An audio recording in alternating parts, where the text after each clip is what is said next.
Amigos viajeros del www.radiovictoriagt.com y ustedes que les encanta conocer el mundo y especialmente el mundo pensado, argumentado, estamos nada menos que en Santo Tomás, en no sé si es facultad, nos va a corregir nuestro entrevistado, en la facultad o en el espacio de agroveterinaria o la universidad.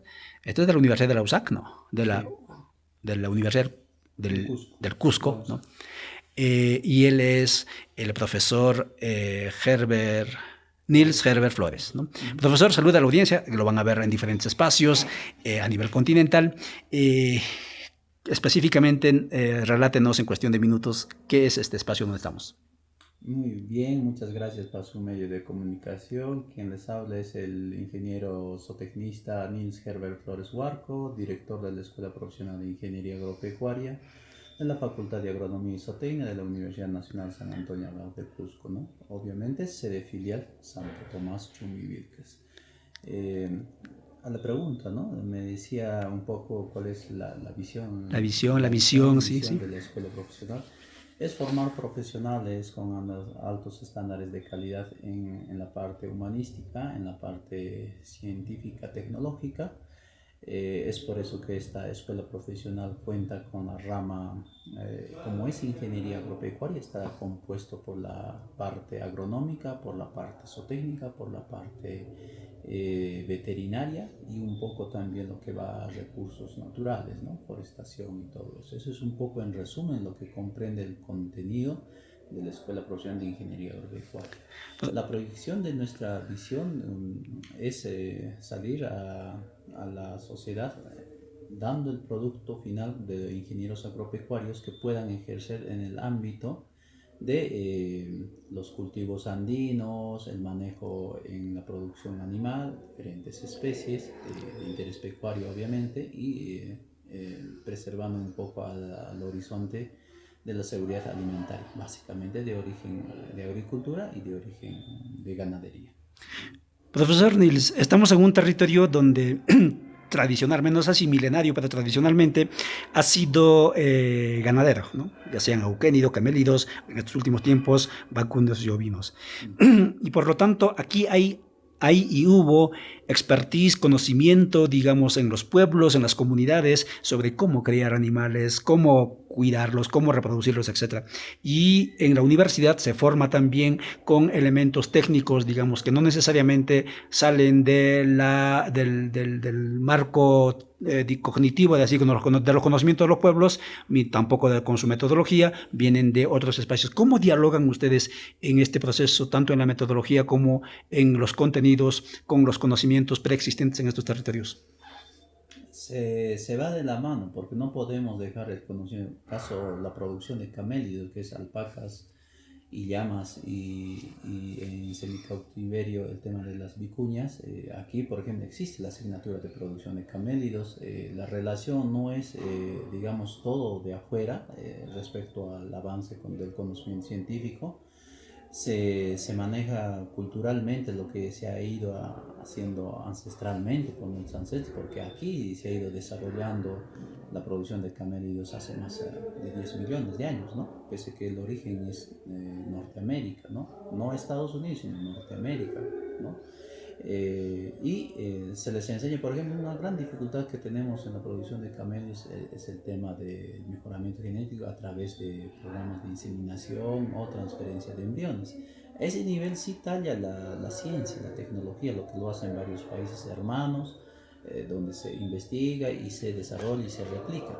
Pero hay aspectos, por ejemplo, de manejo de proceso de esquila, de proceso, por ejemplo, de manejo de rebaños. Eso se sigue trabajando culturalmente, como siempre se hizo por nuestros ancestros, ¿no? Nuestros antepasados, las culturas que estuvieron más antes aquí de la llegada, por ejemplo, de los españoles. Eso se sigue revalorando, se sigue practicando. Incluso en muchos casos, por ejemplo, el tema de la sanidad mismo, pese a que hay fármacos, productos, pero a veces en el alcance de las comunidades, si no lo tuviesen, también a los estudiantes se les enseña lo que deben aplicar cuando lo tienen y cuando no lo tienen también. Entonces vamos de la mano, no hemos dejado, digamos, de practicar las costumbres ancestrales, ¿no? Asimismo lo dicen nuestros hermanos bolivianos en su cultura, por ejemplo, que publican ellos libros de farmacología en base a productos de origen vegetal, de forma natural,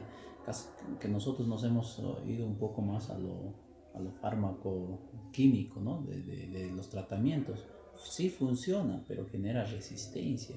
Todas esas cosas las tocamos obviamente en las asignaturas, en las pasantías que desarrollamos con los estudiantes y sobre todo en la interacción con los productores, porque hay que interactuar con los productores para saber de mano.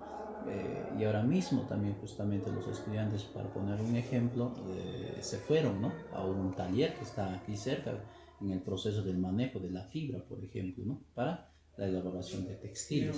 Entonces ahí estamos en ese proceso de interactuar siempre con las comunidades, los docentes y obviamente la comunidad científica, porque no podemos dejar de lado también la investigación y su traducción en la producción netamente. Estamos conversando con el profesor Niels Herbert Flores. Estamos en la universidad de la filial de la Universidad del Cusco, aquí en Santo Tomás. Él dirige, coordina lo que es el área de agropecuaria y zootecnia. Y nos está hablando de un tema más que interesante, el tema de la crianza de los animales. Profesor, y la otra cuestión que nos inquieta es: ustedes formando gente para criar animales, para mejorar, para, digamos, genéticamente, etcétera, pero la población está optando por la minería. ¿Cómo se siente usted ahí? Sí, no podemos negar que la provincia de Chumivilcas y las zonas alrededor de esta provincia es una zona eminentemente minera, están empresas mineras y eso tiene mucha relación con la producción agropecuaria, tanto para los cultivos como para la producción animal, caso ovinos, caso camélidos, caso los mismos vacunos, donde por ejemplo hay residuos, ¿no? Se dice, no hay un estudio específico, es en lo cual de repente debemos centrarnos. Si hay una propuesta actualmente, no le puedo decir el nombre, pero le puedo comunicar que existe una propuesta de uno de nuestros estudiantes egresados, evaluar los residuos de metales pesados en la leche, por ejemplo, ¿no? Porque lo hay, está demostrado, por ejemplo, en otras regiones como en Puno, que han encontrado en la zona minera o zona de influencia minera, que estos residuos pasa a los forrajes, pasa al animal y pasa en el producto leche, y obviamente el producto leche que es consumido por por las personas, por nosotros, por los usuarios, ¿no? Y en ese tema creo que un estudio de eso va a conllevar a decir científicamente qué porcentajes y qué metales pesados existen. Y así, y eso afecta en el sentido de que de repente la minería va mucho más allá porque hay un impacto en la sociedad mismo.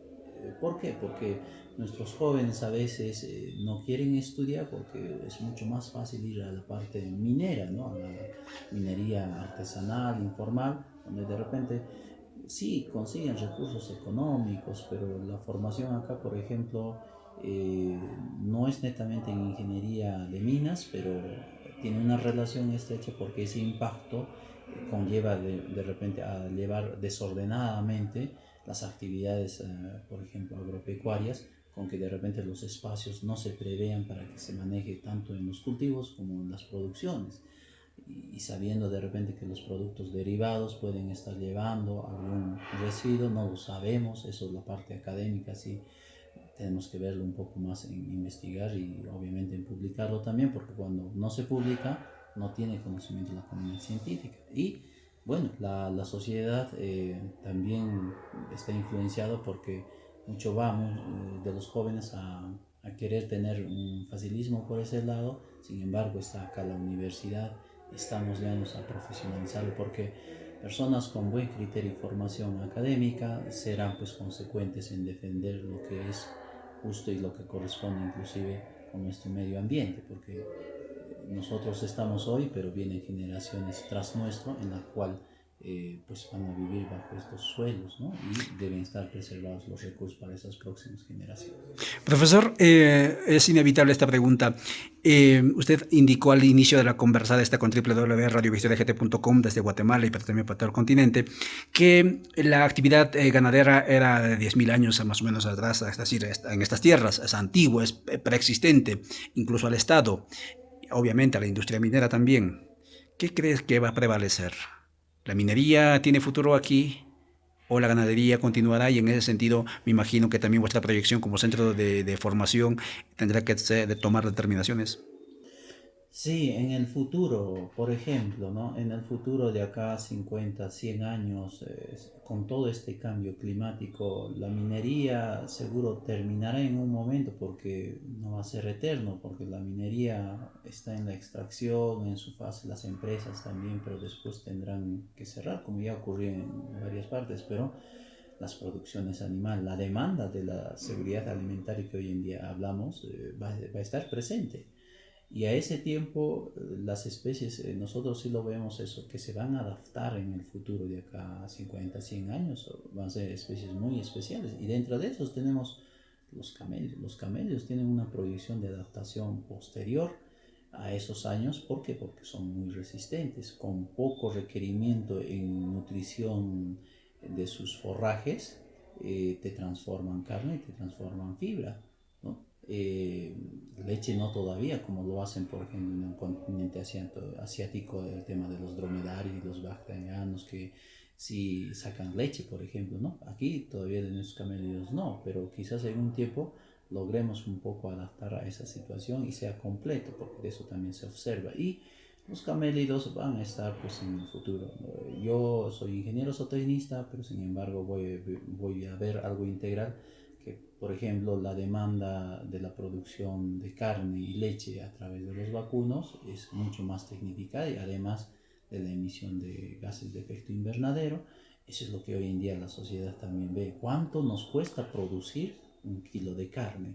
No solo en tema económico, sino también el costo en agua. ambiental. Claro, porque hoy en día también estamos hablando de la huella hídrica. La huella hídrica que está muy importante porque ya no nos queda mucho porcentaje de agua dulce para traducir en la alimentación, en la agricultura, ¿no? Entonces, en el tiempo va a ir sucediendo cambios, pero las decisiones sería buena del sector agropecuario, donde estamos involucradas varias carreras, como los ingenieros agrónomos, los ingenieros zootecnistas, los médicos veterinarios, agroindustriales, toda esta rama deberíamos de ver la proyección en el futuro, un plan, ¿no? Sí, hay proyecciones en el país que se tienen, pero no con una visión cómo van a ser los cambios de acá 50, 100 años y qué producciones van a resistir a esos cambios climáticos, como ya los estamos viendo. En el mundo se está viendo hoy en día lo que se está dando. Y si no nos proyectamos a ese nivel, pues qué nos espera para nuestros hijos, nietos que van a venir en próximas generaciones, porque no es vivir solo ahora, ¿no? Porque vienen otras generaciones. Entonces, hay mucha relación de cómo debe hacerse resilientemente un ser humano de hoy en día al margen de la profesión, ¿no? Porque esto no involucra solo a la parte agropecuaria, involucra muchas otras ramas más, la antropología, la arqueología, la historia mismo, la economía mismo, porque todas esas están relacionadas para que esto no falle en el futuro, ¿no? Es decir, estemos bien proyectados. Muy bien, lo dijo el profesor Herbert Flores. Así es uno ve. Sí. Niels Herbert Flores, que los camélidos, la minería, obviamente va a desaparecer, los camélidos no sobrevivirán y depende de nosotros aprender de estos animales en su capacidad de adaptación porque el sistema Tierra cada vez más va en debacle. Muchas gracias, profesor, y gracias, amigos y amigas, por mover este contenido. Y nosotros ya desde aquí, con la pantalla abierta, le comprometemos al profesor Niels para el Día Internacional de los Camélidos una entrevista por Zoom, desde donde estemos, para poder conversar por lo menos una media horita directamente sobre los camélidos, porque en Centroamérica, específicamente en Guatemala, ya están los camélidos. Han entrado por vía Chile, pero ya están allá los camélidos y muchos de nosotros todavía no conocemos qué son los camélidos, qué es la alpaca, la llama, etc. Y sobre eso hablaremos. Chao.